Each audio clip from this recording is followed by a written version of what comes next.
저희는 그 주식회사 JK, 농업회사법인 주식회사 JK 크래프트라고 하고요. 지금 부산에서 현재 부산시 지역 특산 중인 기다림이라는 브랜드의 술을 만들고 있고, 지금 현재 또 지역에 이제 농산물을 사용해서 동네 지역이랑 같이 또 협업해서 만드는 이제 동네 아들 막걸리라는 제품 만들고 있는 2016년도 창업한 양조장으로 이제 시작한 이제 스타트업이고요. 제가 양조를 기반으로 한 발효 미생물을 바탕으로 해서 화장품 그리고 식품 쪽으로 이렇게 제품을 계속해서 개발하고 이제 좀 론칭하고 있는 그런 바이오 회사이기도 합니다. 네.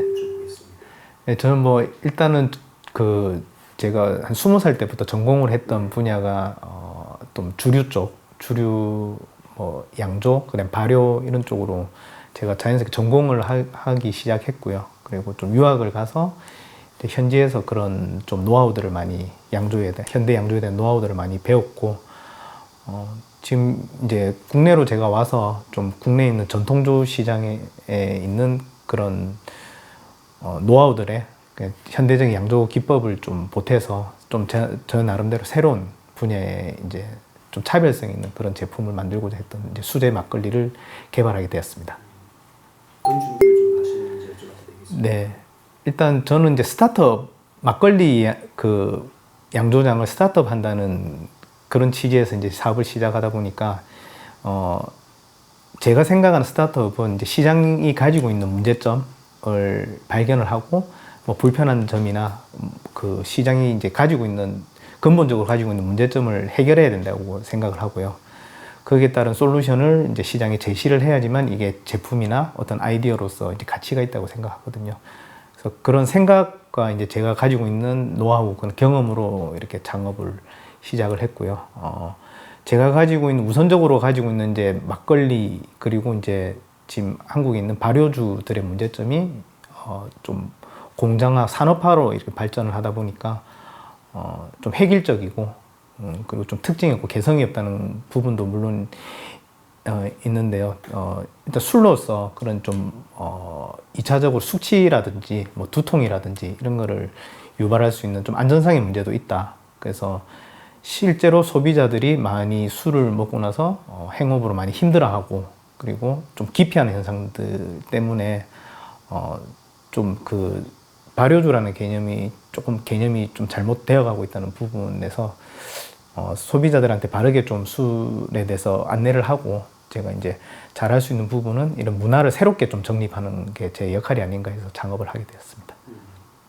어떻게 분포가 되어 있습니까? 대부분 저희는 좀 건강 쪽이나 기능 쪽으로, 기능성에 조금 관심이 있는 연령층이 좀 30대, 40대의 주 고객층이 많고요. 저희가 막걸리 제품이지만 대부분 막걸리를 소비하는 층이 50대 이상의 좀 중장년층의 남성분들이 많으세요. 그 이미지적으로 좀 서민적이고 뭐 노동주 같은 그런 느낌에서 좀 아재스러운 그런 이미지로 좀 많이 비춰지는데, 저희는 반대로 좀 여성분들이, 저희 90% 이상의 고객분들이 여성분들이고요.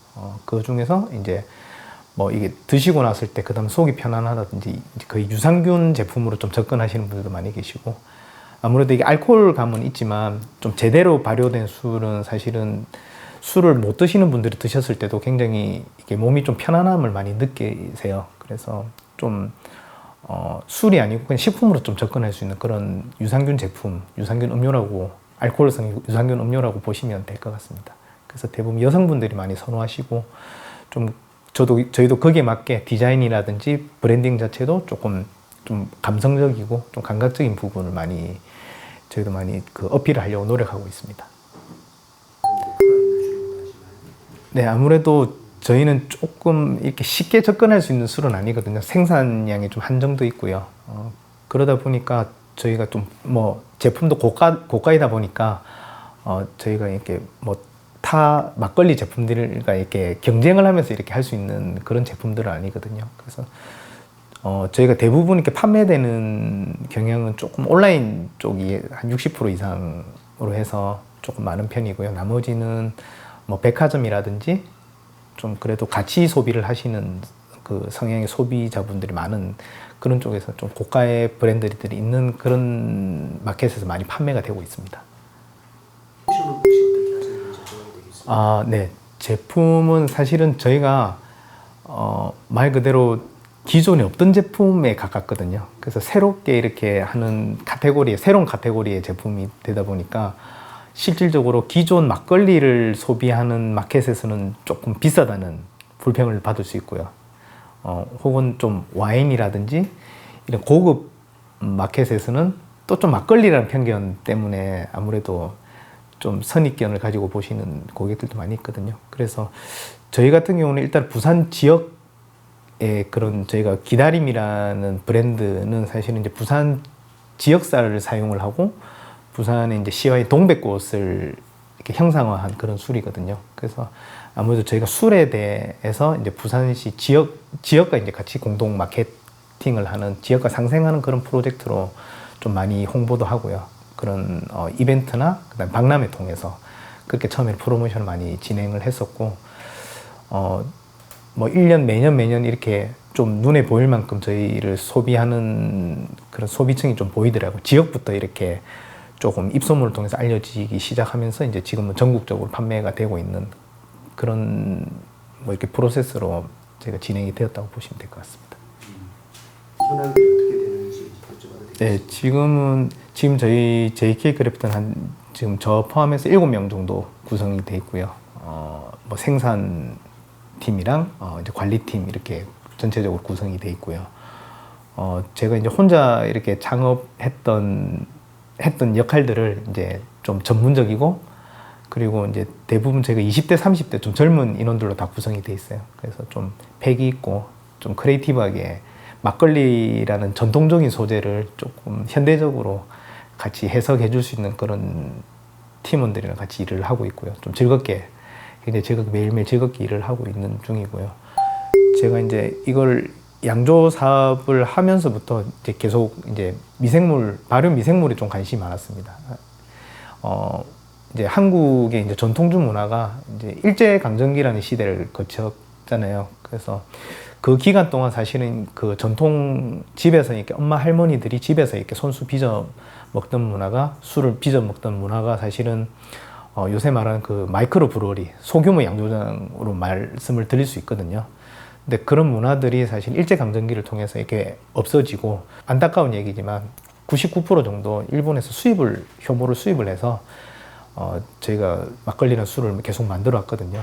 사실은 제가 지금 이제 지금까지 계속 해오고 앞으로도 해야 되는 부분은 그런 전통 미생물 그리고 우리가 지켜야 될 그런 부분들을 계속 새롭게 발굴하고 찾아나가는 부분 또 그리고 다음 세대한테 이게 굉장히 매력적이고 좋은 전통이라는 것을 알려줄 수 있는 그런 계기를 계속 만들어주는 중간 다리 역할이라고 생각을 하거든요.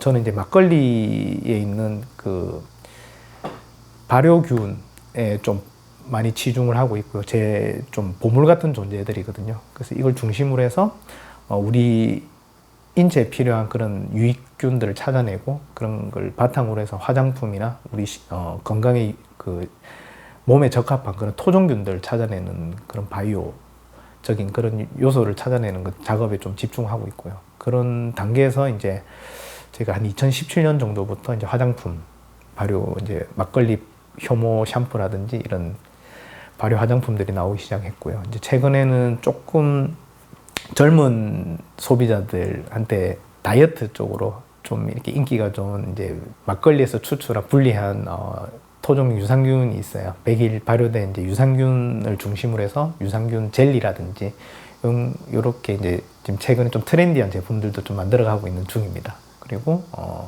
좀 우수한 그런 유효 균주를 찾아내서 좀 특허 균주로 만드는 그런 작업들 확보해 나가서 좀 이거를 다양한 산업 분야에서 좀 적용시킬 수 있는 그런 작업들을 계속 해 나갈 거고 좀 많은 저보다 앞서서 이렇게 그 연구를 하고 계신 분들하고도 많이 협업을 해서 좀 제가 부족한 부분을 많이 채워서 이렇게 좀 대한민국에서는 그래도 유일하게 막걸리라는 그 컨텐츠로 좀 발효 컨텐츠를 새롭게 좀 만들 수 있는 그런 회사가 되려고 노력하고 있습니다. 어떤 네, 그 창업자는 뭐 매년 이렇게 새로운 미션들이 주어지는 것 같아요. 좀 역할들도 많이 바뀌는 것 같고요. 마음가짐도 좀 많이 바뀌어야 된다고 생각을 하거든요.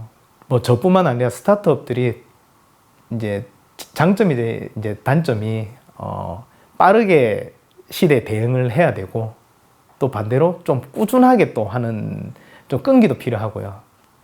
그래서 사실은 제가 창업을 했고 제가 뭐 창립자이긴 하지만 대부분 새롭게 이렇게 저한테 이렇게 인풋으로 들어오는 의견이라든지 그리고 이제 지금 같이 일하는 스태프들 저보다 이제 더 젊고 감각이 있는 그런 친구들의 의견을 많이 들으려고 해요. 그래서 제가 지금 이제 3년 차를 넘어서서 이렇게 좀 주요하게 생각하는 부분은 좀 오픈 마인드인 것 같아요.